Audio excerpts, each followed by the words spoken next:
যে বিষয়ের প্রতি আকর্ষণ, বিষয়ের প্রতি আসক্তি, যে সে তো কৃষ্ণধনকে পাবে না।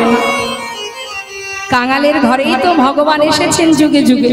আহা, দেখুন করুণাময় কৃপাময় নদিয়ার চাঁদ গৌর সুন্দর যখন গৌরহরির বিবাহের সময় হলো, বাবা মা বিষ্ণুপ্রিয়ার সঙ্গে বিবাহ দেবে, এমনই অবস্থা পরের দিন আজ গধূলি লগ্নে বিবাহ বাবা, কিন্তু আজ কি খাবো সেই অন্নটুকু ঘরে নেই, সেই চালটুকু ঘরে ছিল না। কিন্তু প্রভুর কৃপায় তার নিজের বিবাহের যা কিছু আয়োজন তিনিই করেছিলেন মা। তাই অর্থ না থাকলেও ভগবানকে পাওয়া যায়, অর্থ দিয়ে কখনো ভগবানকে পাওয়া যায় না। দেখবেন এই যে বিদুরের ঘরে সাকর্ণ সেবা করেছিল হস্তিনাপুরে ভগবান কৃষ্ণচন্দ্র, জীবকে শিক্ষা দিয়েছে, জীবকে বুঝিয়েছে, রে জীব হস্তিনাপুরে যিনি দুর্যোধন, ধৃতরাষ্ট্রের পুত্র দুর্যোধন বলেছিল, এসো সখা আজ আমি তোমাকে নিজে হাতে রাজভোগ খাওয়াবো। ভগবান বলেছিল, আমি তো তোমার ঘরে সেবা করব না সখা, সেবা যদি আমায় করতেই হয় তবে আমি বিদুরের ঘরে সেবা করব। সাকর্ণ সেবা করেছিল মা, শবরীর হাতের এঁঠো কুল সেবা করেছিলেন ভগবান প্রভু রামচন্দ্র। এটাই তো ভক্তি, এটাই তো ভালোবাসা। নিজের মুখের উচ্ছিষ্ট ভগবানকে দিয়েছিল। কারা পারে এগুলো? ভক্ত যারা, যারা অন্তর থেকে ভালোবাসতে জানে, যারা নিজে কিছু সেবা করার আগে তার কথা মনে পড়ে যায় যে আমি তো সেবা করছি, এটা তো আমার গোবিন্দকে দিতে পারলাম না, তারাই পারে ভগবানকে ভালোবাসতে। লোকে বলে ভগবান খায় না, ভগবান সেবা করে না, তাকে ডাকলে সে আসে না। ডাকার মতো ডাকতে হয় তবেই সে আসে, সেবা দেবার মতো দিতে হয় তবে সে আসে। ডাকতে জানতে হবে, ডাকতে জানতে হয়। মীরাবাই ডেকেছিল ভগবানকে, তার ভজনেই গোবিন্দ তার সম্মুখে এসে দাঁড়াতেন। মীরা তাকে স্বামী রূপে ভালোবেসেছিল, যখনই ডাকতো তখনই সামনে আসতো। তাহলে ডাকার মতো ডাকতে জানো? আমরা তো পারি না। আমরা যদি একটু ডাকি আমাদের ভিতরে অহংকার এসে যায়, একটু যদি মালা জাপ করি অহংকার এসে যায়, একটু যদি শাস্ত্র পড়েছি দু পাতা পড়লে অহংকার এসে যায়। হরি বল হরি হরি, কি মনে মনে ভাবি আমি বড় পণ্ডিত, আমি সব জানি, আমি সব জানি।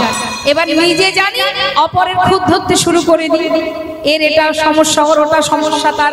আরে বাবা, তুমি কতটুকু এগুলি সেটা তুমি দেখো, কে কি করলো সেটা তোমায় দেখতে হবে। এটা হচ্ছে আমাদের সমস্যা। একটু জানলে নিজেকে পণ্ডিত মনে করি, একটু মালা জপ করলে ভক্ত মনে করি, মহাজন করলে বৈষ্ণব হতে বড় মনে ছিল। সাত ওই ত্রিনাদপি শ্লোকের সামনে আমি পড়ে গেলাম না। ত্রিনাদপি শুনেছেন তরুরী বসহিষ্ণনা অমানীন মানদেন কীর্তনীয় সদা হরি। এই যে দুর্বা ঘাসের উপর দিয়ে আমরা মারিয়ে যাই না বাবা, দুর্বা ঘাস কোন প্রতিবাদ করে যে কেন আমাকে মারিয়ে চলে গেলে? কি মা করে? বরং আপনি চলে যাবার পর সে আবার মাথাটা তোলে। বৈষ্ণবের লক্ষণ হবে দুর্বা ঘাস যদিও মাথা তোলে, তুমি কিন্তু তুলতে পারবে না, নত থাকো, দুর্বা ঘাসের থেকেও নত। আর কি বৃক্ষের ন্যায় সহিষ্ণুতা। একটা বৃক্ষ, সেই বৃক্ষ থেকে আমরা ফল ছিঁড়ে নিই, ডগা কেটে নিই, তথাপিও সে আবার নতুন করে ডগা বাহির হচ্ছে, আবার আপনাদের মতো ভক্ত সেবায় লাগছে। ঠিক তদ্রূপ অমানীন মানদেন, অর্থাৎ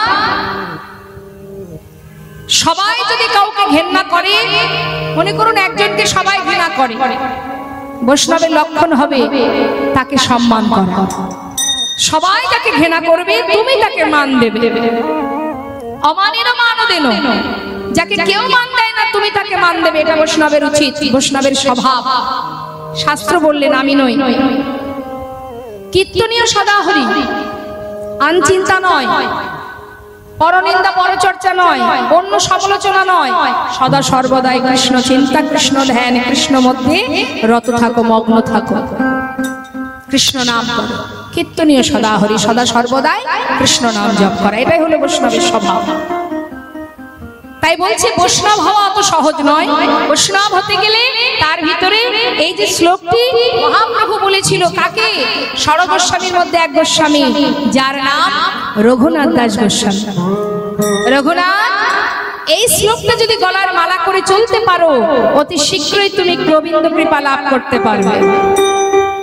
তাই মা, ভক্ত হওয়া আপনার যতটুকু সম্ভব, যতটুকু আছে আপনার, ভগবান তাতেই সন্তুষ্ট যদি সেটা আপনি অন্তর থেকে মন থেকে ভক্তি ভরে তাকে সেবা দিতে পারেন।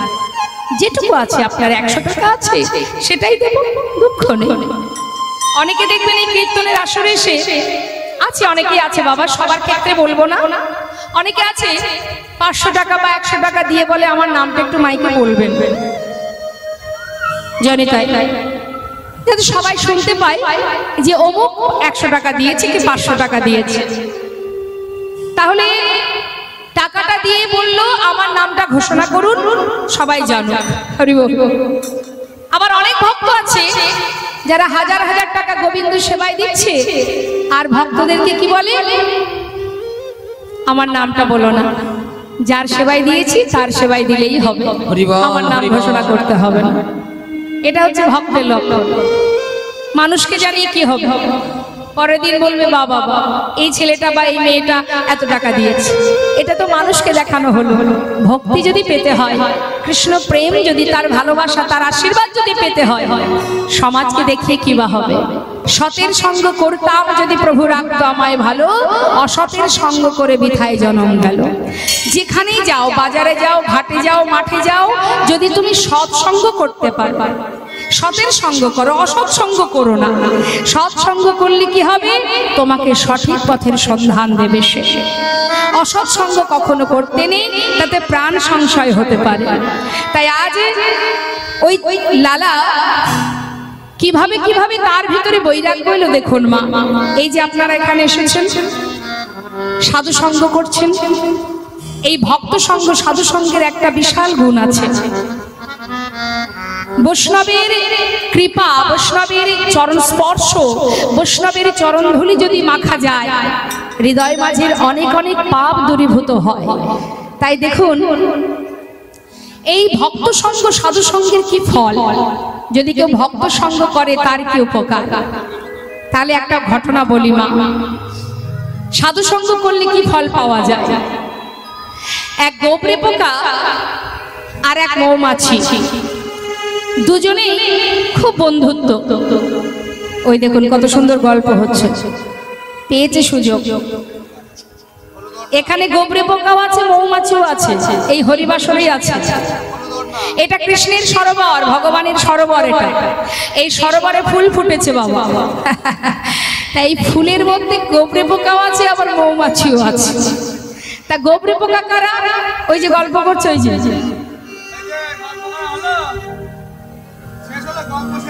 আচ্ছা ঠিক আছে, গল্প আমিও করব, আমাকে একটু সঙ্গে নেবেন, তবে এই 2 ঘন্টা 3 ঘন্টা পর।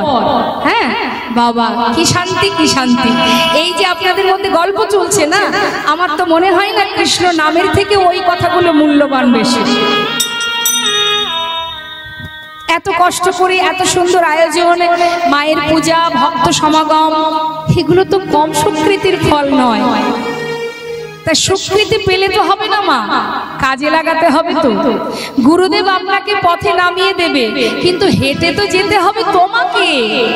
হ্যাঁ, তুমি সাধু সঙ্গ পেয়েছো, কিন্তু সাধু সঙ্গ পেলে তো হবে না, সাধুর কৃপাটা তো লাভ করতে হবে তোমার। কথাটা পরে হবে, হ্যাঁ কথাটা পরে, অন্য গল্প পরে, আগে কৃষ্ণ কথা শুনিনি, শুনুন তাহলে। তা গোবরে পোকা আর মৌমাছি, এখানে গোবরে পোকাও আছে মৌমাছি আছে, আগেই বলেছি। এখন দুজনের মধ্যে কথোপকথন হচ্ছে, হ্যারে ভাই, হ্যারে বন্ধু, হ্যাঁ বল বল, কি বলি তাড়াতাড়ি বল। হ্যাঁ হ্যাঁ সেটা অবশ্য ঠিক, কোনোদিন যাওয়া হয়নি।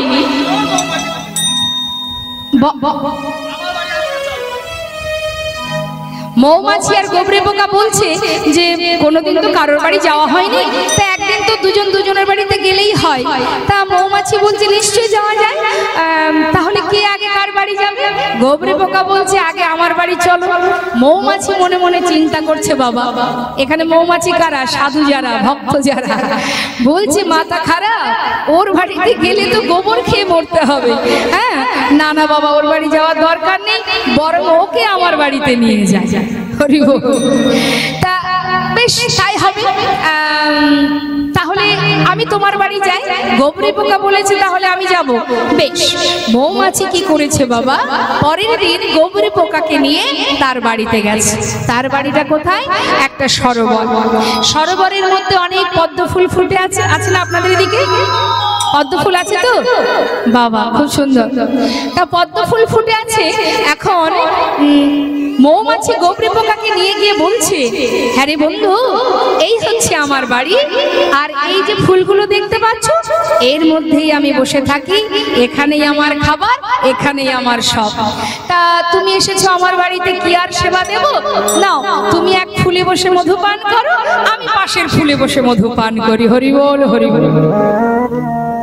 দুইজনে দুই ফুলে বসে মধু পান করছে। বাবা মৌমাছি তো নিত্য মধু পান করে মা। হ্যাঁ, এখন মৌমাছি মাঝে মাঝে জিজ্ঞাসা করছে গোবরে পোকাকে, বন্ধু এই যে আমার মায়েরা বোনেরা এখানে গল্প করছে, একটু জিজ্ঞাসা করছে, কীর্তন ভালো লাগছে? বলছি কীর্তন ভালো লাগছে কি? তোমাদেরকে জিজ্ঞাসা করছি, ভালো লাগছে কীর্তন? বলবে না, তার মানে ভালো লাগছে না।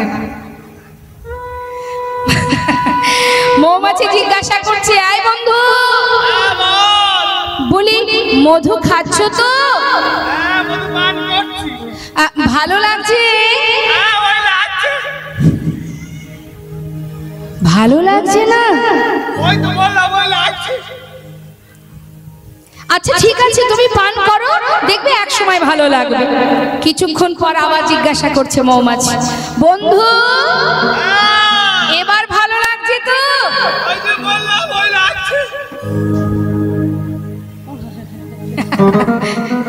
ভালো লাগছে না?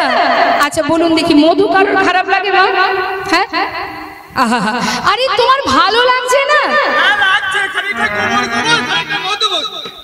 কি আবার কেমন কথা? গোবর গোবর মধু মধু মানে? দাঁড়া দাঁড়া দাঁড়া দাঁড়া, আচ্ছা তুমি যখন মধু পান করতে শুরু করেছিলে তার আগে নিজের মুখটা ভালো করে ধুয়েছিলে? মুখ মোটে ধুইনি, আর একটা কাজ করেছি। ওই তোমার বাড়ি আসার আগে ভাবছিলাম তোমার বাড়িতে গিয়ে কি খাবো, যদি ভালো হতো। তোমার বাড়ির খাবার ভালো না লাগে, তাই আমার বাড়ি থেকে একটু আমার নিজের ঘরের খাবার নিয়েছিলাম মুখে করে। সর্বনাশ সর্বনাশ, তার মানে আসার সময় নিজের ঘর থেকে কিছুটা গোবর মুখের মধ্যে ভরে এনেছে। চিন্তা করছে যে সেখানে মধু যদি ভালো না লাগে তাহলে গোবরটা তো ভরা আছে, এখন মধু পান করতে গিয়ে ওই গোবরের মধ্যে মধু ঢুকছে, তাতে কি হচ্ছে কিছুটা গোবর গোবর কিছুটা মধু মধু, নিতাই গোবর হরি বল। তাই এখানেও ঠিক একই অবস্থা, দেখবেন কারোর কীর্তন ভালো লাগবে, কারোর কীর্তন ভালো লাগবে না, ওই কিছুটা গোবর গোবর কিছুটা মধু মধু মনে হবে। আচ্ছা মুখ না ধুয়ে কেউ মধু পান করে? এমন ভাবে মধু পান করতে নেই। মধু পান করতে গেলে মন থেকে মনকে স্থির করো, নিজের মুখ ভালো করে ধৌত করো, পরিষ্কার পরিচ্ছন্ন হয়ে তারপরে ফুলের উপরে বসে আস্বাদন করো, দেখবে ভালো লাগবে। মৌমাছির কথা শুনে গোবরে পোকা কি করেছে বাবা, ভালো করে মুখ টুক ধুয়ে নিয়ে এবার আবার ফুলে বসে মধু পান করতে শুরু করেছে। নিতাই গৌর হরি বল, হরি বল। এর জন্যই তো সাধু সঙ্গ চায়। এত সুন্দর কমিটির ভক্তরা এই যে সুন্দর আয়োজন করেছে, হরিনামামৃত সুধা দান করছে। সুধা অমৃত পান করতে গেলে পাত্রটা তো সুন্দর দরকার বাবা। পাত্র যদি সুন্দর না হয় অমৃত রাখা যাবে? তাহলে পাত্রটা আগে দরকার। যে পাত্র যার নেই সে অমৃত পান করতে পারবে না। এখন সাধু সঙ্গ করলে, ভক্ত সঙ্গ, এখানে যত ভক্ত আছে দেখুন, অনেক ভক্ত আছে একনিষ্ঠ ভাবে কৃষ্ণ কথা শ্রবণ করছে। বাবা হয়তো তার ললাটে তিলক নেই, হাতে জপের মালা নেই, কিন্তু তথাপিও সে ভক্ত। দিনের শেষে একটি বার হলেও, হাজার কাজের মধ্যে দিয়েও হলেও সে কিন্তু দিনের শেষে একবার তার চরণ স্মরণ করে, তার নাম জপ করে তবেই হয়তো নিদ্রায় যায়। এমন ভক্ত এখানেই আছে। কোন ভক্ত আছে যারা এক কোণে বসে বসে চোখের জলে বুক ভাসিয়ে কাঁদে। এটা হচ্ছে শুধু কৃষ্ণ প্রেম। কৃষ্ণ প্রেম যদি একবার হৃদয়ে জাগে, সে নিজেকে আর ধরে রাখতে পারবে না মা। এটা প্রভুর কৃপা। সবাইকে ভক্ত হতে পারে না, সবাই ভক্ত হতে পারে হতে পারে না। ভগবান তাকে নিজের ভক্ত করে নেয়। যে জন ভগবানকে ভালোবাসে তাকে প্রভু নিজেই ভক্ত করে নেন, নিজে আশীর্বাদ করেন, কৃপা করেন।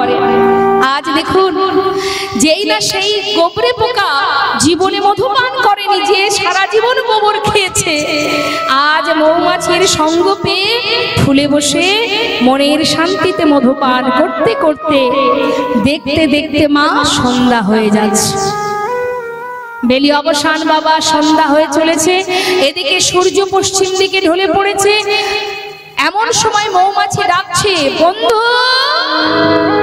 বন্ধু, দেখো দেখো সূর্য অস্ত যায়, এবার ফুল থেকে উঠে এসো, না হলে ফুলের মধ্যেই কিন্তু তুমি বুঝে যাবে।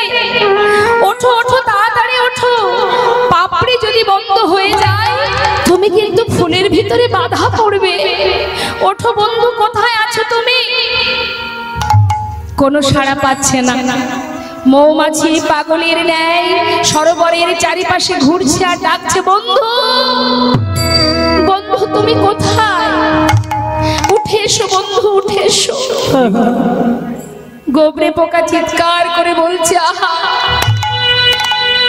কেন বারবার আমায় ডাকছো?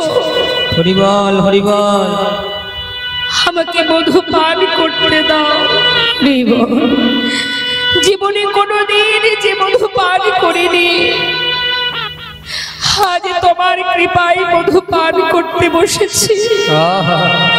বারবার ডেকো না, আমি মধু পান করছি, বারবার ডেকো না। দেখতে দেখতে পাপড়িগুলো বন্ধ হয়ে গেল মা। বন্ধুকে আর খুঁজে পেল না। মৌমাছি গাছের ডালে অপেক্ষা করছে, সারা রাত অপেক্ষা করছে বন্ধুর জন্য। সকাল হতে না হতে, ভোর হতে না হতে এক সাধু বাবা এসেছে সরোবরে ওই পদ্ম ফুল নেবার জন্য। গোবিন্দ সেবায় দেবে বলে যখনই পুষ্প চয়ন করতে এসেছে বাবা, সরোবরের সমস্ত ফুলগুলো তুলে নিল। মৌমাছি দূর থেকে দেখছে আর বলছে, বন্ধু কি সৌভাগ্য তোমার, হরি বল, হরি বল। আজ তুমি সাধুর পরশ পেলে। জানি না তোমার ভাগ্যে আর কি লেখা আছে। এতদিন এই সরোবরে আমি আছি, কিন্তু কোনোদিন প্রভুর কৃপা হয়নি আমার। কিন্তু দেখো, মনে প্রাণে একনিষ্ঠ হয়ে, স্থির হয়ে তুমি যে মধু আস্বাদন করছো, আজ প্রভুর কৃপা তুমি সাধু সঙ্গ পেলে। সেই সাধুর পাঁচু পাঁচু যাচ্ছে মৌমাছি। দেখি দেখি বন্ধু কোথায় যায়। সেই সাধু সেই ফুলগুলি নিয়ে গোবিন্দ চরণে নব, গোবিন্দায় নম বলে চরণে নিবেদন করলেন। মৌমাছি মন্দিরের বাইরে একটি গাছের ডালে সারাদিন অপেক্ষা করে, রাত্রি হতে না হতে মৌমাছি বসে বসে কাঁদছে। বন্ধু, তুমি যে গোবিন্দ কৃপা লাভ করেছো, তোমার কেমন সুকৃতি, কেমন সৌভাগ্য। সকালবেলা সেই সাধু ফুলগুলো কুড়িয়ে নিয়ে গঙ্গার জলে ভাসিয়ে দিল। গঙ্গার জলে ভেসে গেল মা। গঙ্গার কৃপা হলো, বৈষ্ণবের কৃপা হলো। সাধু সঙ্গের এটাই হলো ফল।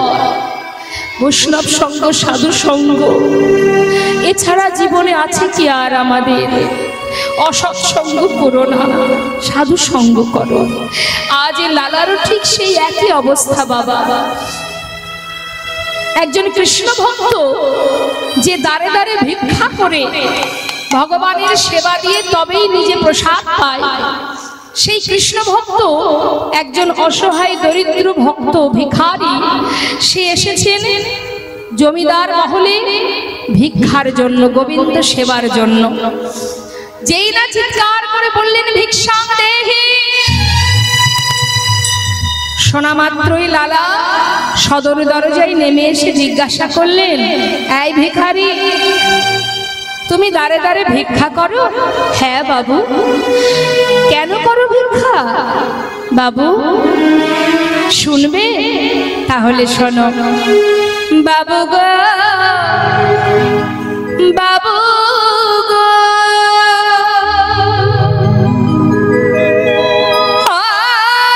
বাবু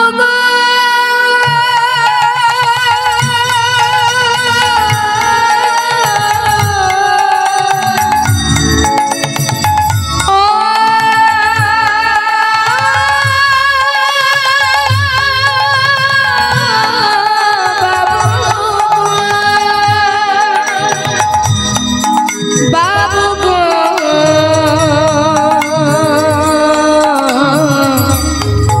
বাবু গো,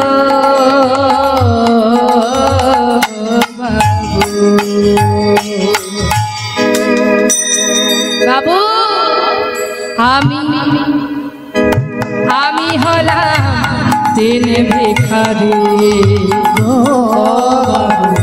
আমি হলাম দিন ভিখারি ও বাবু, আমি হলাম দিন ভিখারি ও বাবু, আমি হলাম দিন ভিখারি।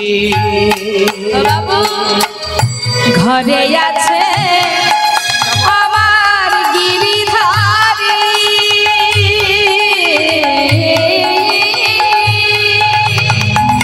বাবু গো, বাবু, বাবু গো,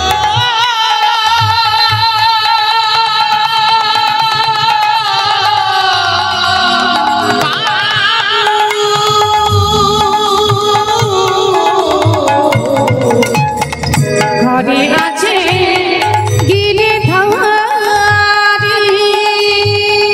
তাই দাঁড়ি দাঁড়ি ভিক্ষা করি। ঘরে আছে গিরিধারী, গিরিধারী,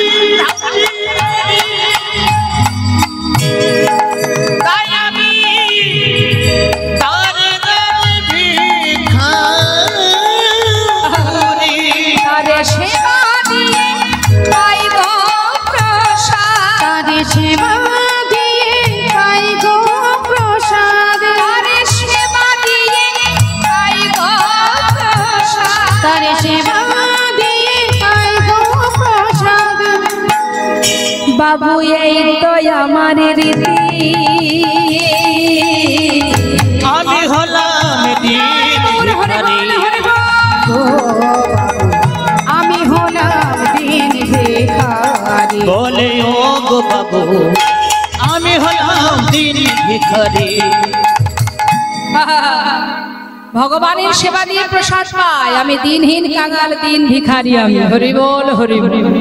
দেখবেন এই জগতের অনেক অর্থশালী ব্যক্তি যদি কোনো ভিখারিকে দেখে একটু আফসোস করে, বলে না মা রে, ভিক্ষা করে জীবন কাটায়, বড় অসহায়। কিন্তু যে জন কৃষ্ণ নামের ধনে ধনী, যে জন কৃষ্ণ ধনে ধনী, সেই তো জগতের মহা ধনে ধনী। হরি বল, হরি বল। আজ আজ দেখুন, যেই না বলেছে যে আমি দিন ভিখারি, আমি ভিক্ষা করে ভগবানের সেবা দিয়ে প্রসাদ পাই, লালা তাড়াতাড়ি করে অনেক দামি দামি রত্ন একটা পুটুলি বেঁধে বড় একটা পুটুলি সেই ভিখারিকে দিয়েছে। ও ভিখারি, এ নাও, এটা নিয়ে যাও। এটাতে কি আছে বাবু? অনেক মূল্যবান রত্ন আছে, যাও নিয়ে যাও। কি করবে এটা দিয়ে? কেন? আমার যেমন ধন ঐশ্বর্যে পরিপূর্ণ আছে, তুমিও আমার মতো ধনী হয়ে যাবে। যাও নিয়ে যাও। বেশ, তাহলে আমি আসি বাবু। মাথায় করে নিয়ে যাচ্ছে, আর লালা দূরে দাঁড়িয়ে দাঁড়িয়ে দেখছে সেই ভক্ত বৈষ্ণব চলে যাচ্ছে। এমন সময় কিছুটা পথ যাবার পর লালা দেখছে সেই ভিখারিটা ওই পুটুলিটা নিয়ে দূরে একটা জঙ্গলের মধ্যে ফেলে দিয়েছে। যেই না ফেলে দিয়েছে, পিছন থেকে লালা বলে উঠলেন, এই ভিখারি, এত বড় স্পর্ধা তোমার, যা কিছু তোমায় দিয়েছে তুমি ফেলে দিলে, কেন ফেলে দিলে? বাবু, আমার অপরাধ নেবেন না। আপনার কাছ থেকে নিয়ে যাবার সময় কিছুটা পথ যেতে না যেতে কে যেন হঠাৎ পিছন থেকে আমায় বলে উঠল, ভক্ত, এত ধন ঐশ্বর্য নিয়ে মাথায় করে যাচ্ছিস? ও, তুই বুঝি জমিদারের মতো ধনী হতে চাস? ওরে, এসবের কি বা প্রয়োজন? আমি তো তোর কাছে কোনোদিন বলিনি আমার জন্য ক্ষীর, সর, ননি, মাখন এনে দে। দাঁড়ে দাঁড়ে ভিক্ষা করে তুই যা পাস আমি তো তাতেই খুশি। এগুলো ফেলে দে। এই ধন সম্পদ যদি তোর কাছে থাকে, দিনে দিনে যে তুই কৃষ্ণ নাম ভুলে যাবি। আরে, যেমনটা পাস ভক্ত তোকে যা দেয় আমি তাতেই খুশি রে। ওগুলো ফেলে দে, আয় আমার কাছে ফিরে আয়। আয় ভিখারি, আয় রে ফিরে, ভুলে যাস না মোহন। আয় ভিখারি, আয় রে ফিরে, ভুলে যাস না মোহন।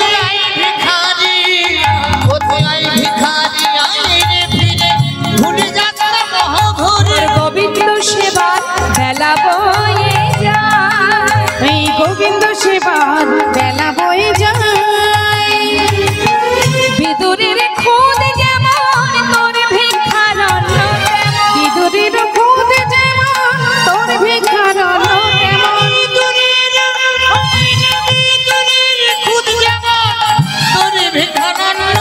সেবা দিতে ভুল করিস নে আমার, সেবা দিতে ভুল করিস নে আমার, ভুল করিস নে।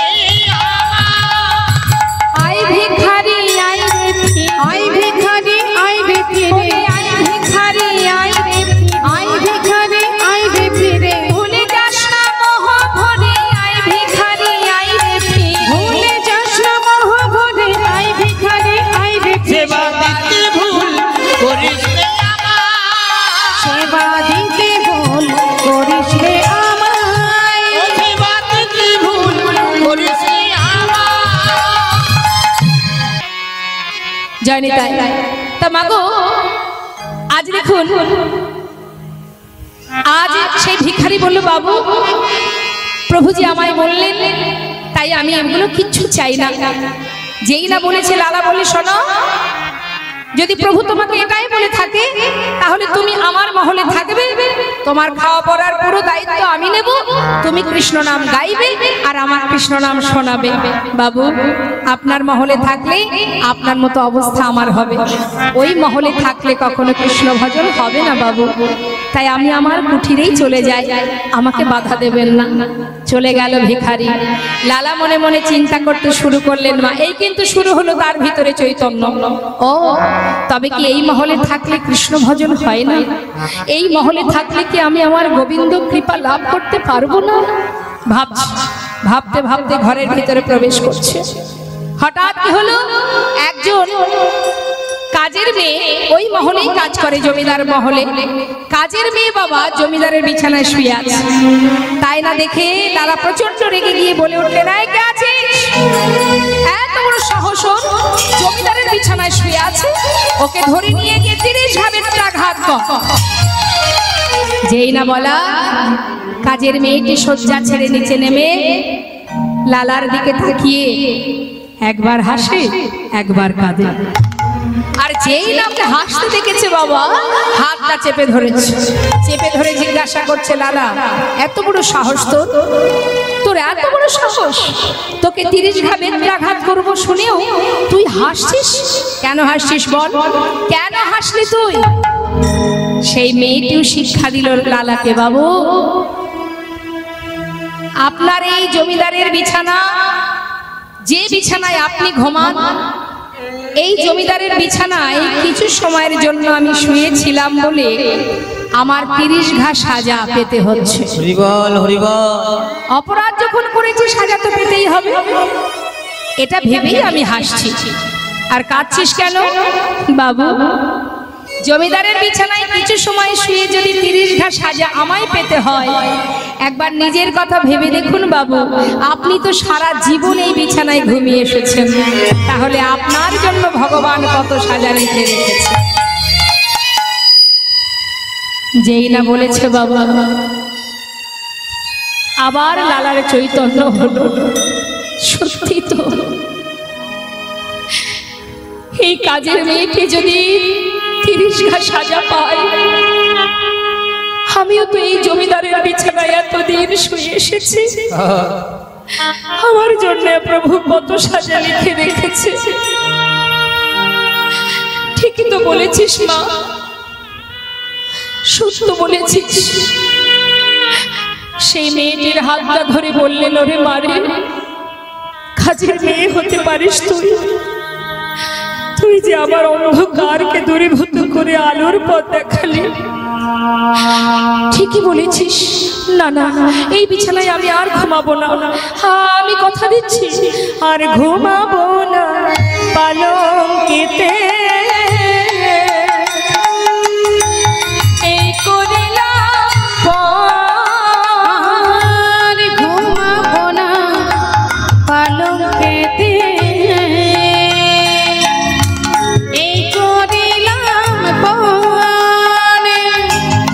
দেহেতে এ প্রাণ আমার থাকবে যতক্ষণ, বলো না এ দেহেতে এ প্রাণ আমার থাকবে যতক্ষণ, আর ঘুমাবো না পালঙ্কেতে, ঘুমাবো না পালঙ্কেতে, এই পণ করিলাম আমি, না না ঘুমাবো না পালঙ্কেতে।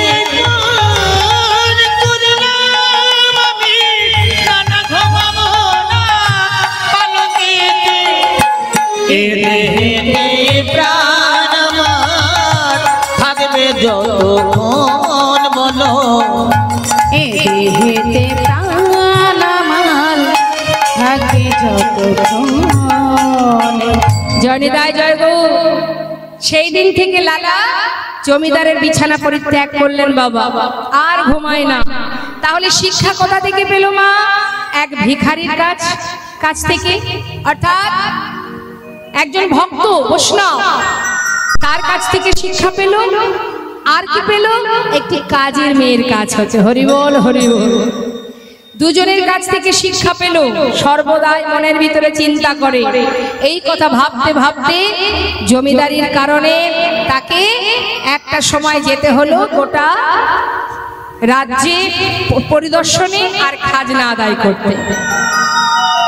সারাদিনের ন্যায় পালকি চেপে গোটা রাজ্য ঘুরে ঘুরে খাজনা আদায় করে, প্রজাবর্গকে দর্শন করে, সবাইকে দেখাশোনা করে যখন সন্ধ্যা হয়ে যাচ্ছে বাবা, ফিরছে ঘরে লালা। ঠিক সেই সময়, এটা আমাদের জীবনেও আসবে মা, দিনের আলো শেষ হবে, সন্ধ্যা ঘনিয়ে আসবে জীবনে। কার কখন আসবে আমরা কেউ জানি না। সবাইকে একদিন আপন ঘরে ফিরে যেতে হবে। মা আপনার বাড়ি কোথায়? ও মা, জোরে বলুন। সুখদেবপুর। আচ্ছা যাই হোক, সুখদেবপুর। সুখদেবপুর। আপনার বাড়ি কোথায়?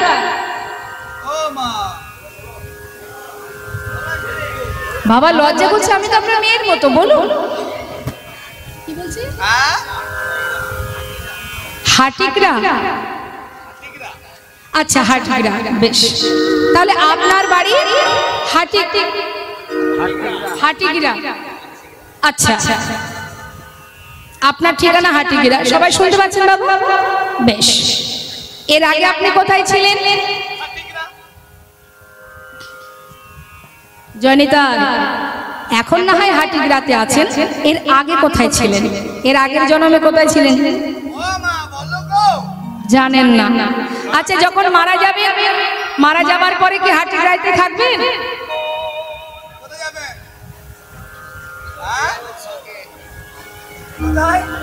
কোথায় যাবে? উদ্ধার করে উদ্ধার হব কিনা সেটাও তো চিন্তার বিষয়। ও ও আচ্ছা, ওখানে যাবেন গঙ্গার ঘাটে? যাক, মনের বিশ্বাস থাকলে হবে।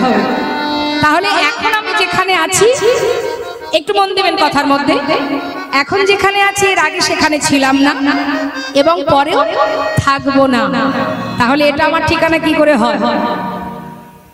ছেলে মেয়েরা যখন বাইরে কাজে যায়, সেখানে যদি কেউ জিজ্ঞাসা করে, আরে ভাই তোর বাড়ি কোথায়? ধরো তার বাড়ি এই বীরভূম ডিস্ট্রিক্টে বা এই সিউড়িতে, তা সে কি বলবে? যেখানে কাজ করতে গেছে সেখানে তার ঠিকানা বলবে? কি বলবে? হরি বল। তাহলে ঠিকানা তো কেউ ভুলে যায় না, যায় কি মা? ঠিকানা কেউ ভুলে যায় না। এটা আমাদের সামাজিক এই ইহ জগতের ঠিকানা। মর্তধামে মনুষ্যকুলে জন্ম পেয়েছি, পাওয়ার পরে যে ঠিকানা পেয়েছি সেটা আমাদের ইহ জগতের ঠিকানা। এটাও ধার করা। কেউ আমাকে ঠিকানা দিয়েছে, কেউ আমাকে নাম দিয়েছে। আপনি যে নামটা নিয়ে ঘুরে বেড়াচ্ছেন, আসার সময় পৃথিবীতে যখন মাতৃগর্ভ থেকে ভূমিষ্ঠ হয়েছিলেন, তখন কোনো নাম ছিল? তখন কোনো নাম ছিল? ছিল না। আপনাকে কেউ একজন নামটা দিয়েছে, মানে অন্যের কাছ থেকে আপনি পেয়েছেন, তাই সেটা আপনি ব্যবহার করছেন। একটা সন্তান জন্ম নেওয়ার পর সে কিন্তু বাবা কেউ দেখে বলতে পারবে না যে এটা খ্রিস্টান না এটা মুসলমান। কি বলতে পারবে? কেউ বলতে পারে না। যখন আমরা তাদের ঠিকানা, তাদের নাম সবকিছু আমরা বলি, তবেই সে পরিচিত হয় সবার কাছে যে এ মুসলমান বা এ হিন্দু বা এ খ্রিস্টান ইত্যাদি ইত্যাদি। তাহলে এটা আমার ঠিকানা নয়, এটা অন্যের কাছ থেকে পাওয়া। আসল ঠিকানা কোথায়? হরি বল। যেখান থেকে এসেছি সেই জায়গা হলো আসল ঠিকানা, গোলকধাম, আমার গোবিন্দ চরণ পাদপদ্ম। ওটাই আমার ঠিকানা। ওখানেও আমাদের পরিবার আছে, কৃষ্ণ পরিবার, গোবিন্দের পরিবার, সেই পরিবারেরই মানুষ আমরা। আর এটা তো দুদিনের জন্য, তাই সেই জায়গায় ফিরে যেতে হবে সবাইকে। আর এটা দুদিনের জন্য, তাই গর্ব করে বলার কোনো দরকার নেই যে এইখানে আমার ঠিকানা। না, আধার কার্ড শুধু এখানেই চলবে, আসল ঠিকানায় আধার কার্ড চলবে না। চলবে? যখন আপনি ওপরে যাবেন আধার কার্ডটা নিয়ে যাবেন, দেখবেন চলে কিনা। তাই মিছে মায়ায় বদ্ধ হয়ে বৃক্ষ সম হইল। সবাই আমরা মায়া মোহে ডুবে আছি, মোহ আর মায়া, মায়ার পিছনে ছুটে বেড়াচ্ছি। এটা আমার, ওটা আমার, সেটা আমার, কেউ কারো নয়। দুদিনের পরিচয়। যাকে আপন ভাবছো কাল সে আপন থাকবে না। তাই নিজেকে জানতে শিখতে হবে, কোথায় আছেন আমার গোবিন্দ? এইখানে। যিনি এখানে আছেন সাক্ষাৎ, যিনি চৈতন্য, যে চৈতন্য আমার মধ্যে আছে সেটাই হলো আমি। আর এই চৈতন্য আছে বলেই আপনাদের সামনে আমি দাঁড়িয়ে আছি।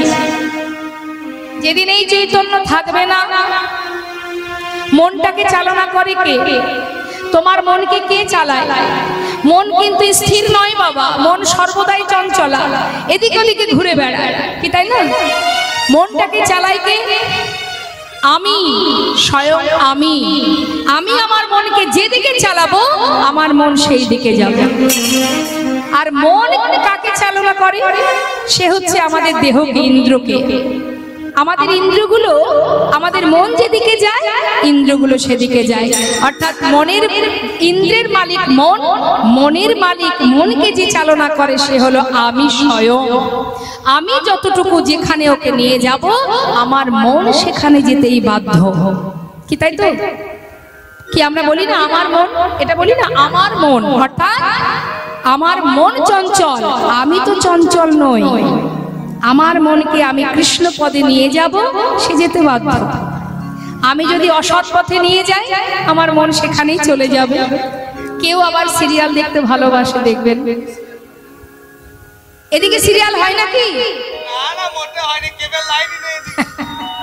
এই দেখুন আপনাদের এলাকারই ছেলে, বীরভূম জেলার ছেলে, এই যে পাশাপাশি দুজনেই বীরভূম ডিস্ট্রিক্ট, এরা বলতে পারবে এদিকে আছে নাকি সিরিয়াল হয়?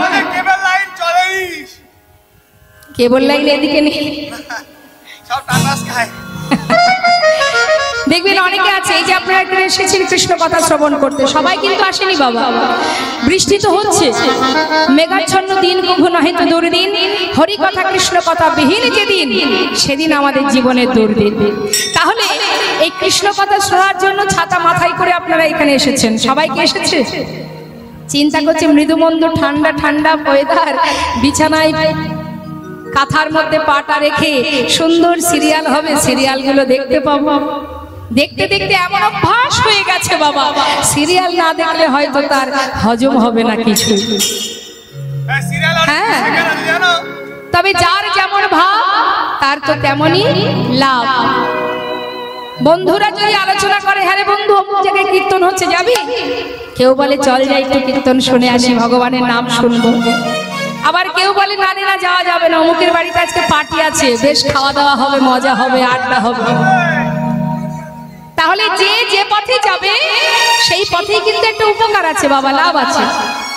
অর্থাৎ মন দেবেন কথার মধ্যে মা, তুমি তোমার চিন্তা ভাবনাটাকে যেদিকে নিয়ে যাবে সে কিন্তু শক্তিশালী হবে। অর্থাৎ যে অসৎ সঙ্গ করবে সে কিন্তু তার মানসিকতা ধীরে ধীরে সেই দিকেই যাবে। আর যে সিরিয়াল দেখবে, সিরিয়াল দেখলে কি হবে? কি হ্যাঁ অবশ্যই শিক্ষার আছে। সিরিয়াল দেখলে কি হবে মায়েরা জানে, একটার পর আরেকটা, মানে 4-5টা বিয়ে কি করে করতে হয় সে পথ আপনি খুঁজে পাবেন। আর হরিনাম শুনলে কি হবে? কৃষ্ণ নাম শুনলে হৃদয় মাঝে কৃষ্ণ প্রেমের উদয় হবে, অন্ধকার দূরীভূত হবে। আর অন্ধকার দূরীভূত হলে তুমি তোমার সঠিক ঠিকানা খুঁজে পাবে। তা শুনে আমরা সবাই মিলে একবার গাইব।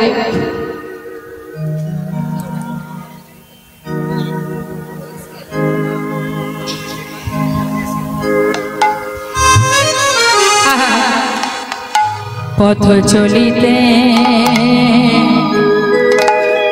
আর বলিতে,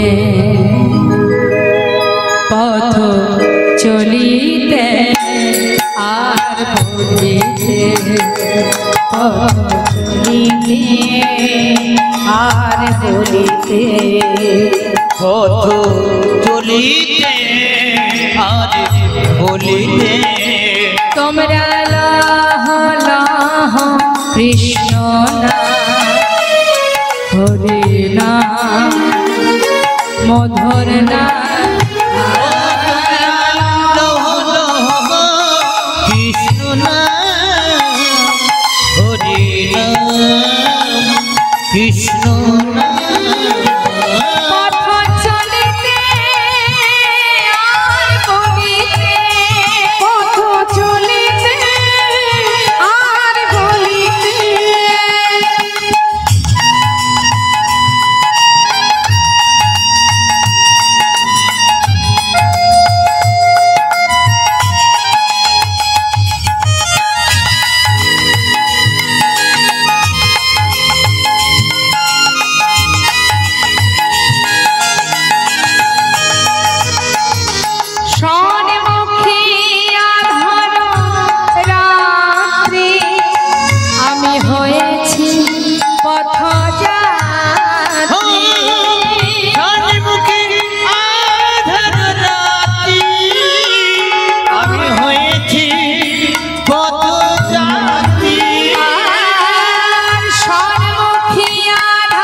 পথ জানতে ও গো চলিতে রাধানা হরি বল বলিতে কৃষ্ণ না ও পথ চলিতে কৃষ্ণ না কথা বলিতে কৃষ্ণ না পথ চলিতে আর গলিতে পথ চলিতে আর গলিতে পথ চলিতে আর গলিতে পথ চলিতে আর গলিতে হরি বল নিতাই গৌর হরি বল।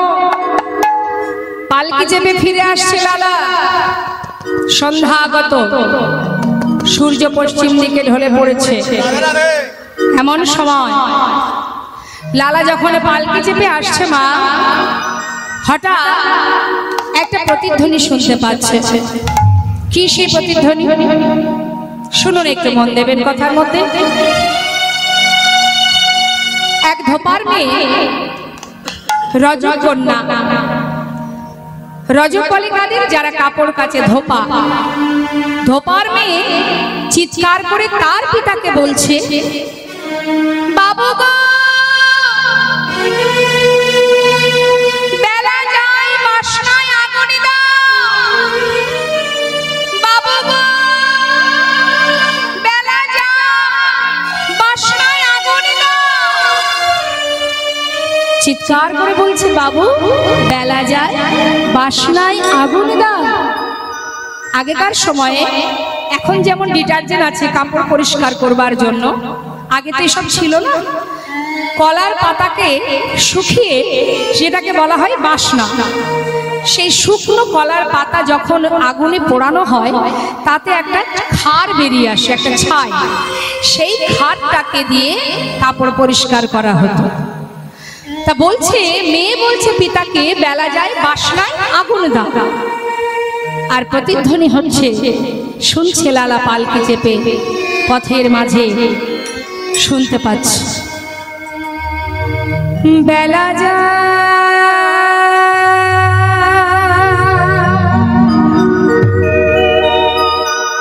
বেলা যায়,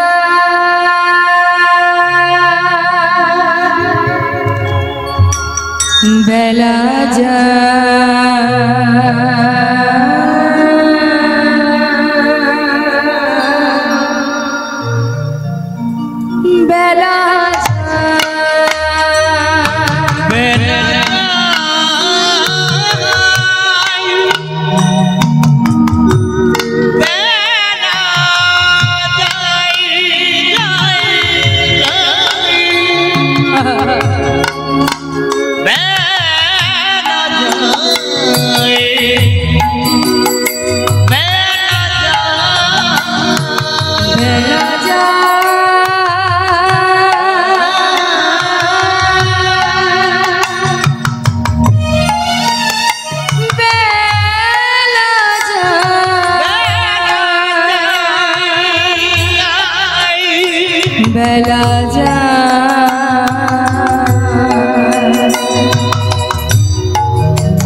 সন্ধ্যা হলো, বেলা গেল,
ফিরে সোতা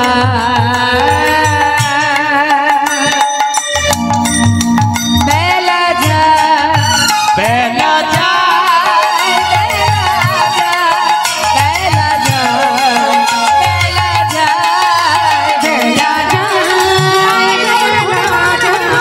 বেলা যায় বেলা যায় বেলা যায় বেলা যায় বেলা যায় রক্ষা করো হে তুমি হে ভগবান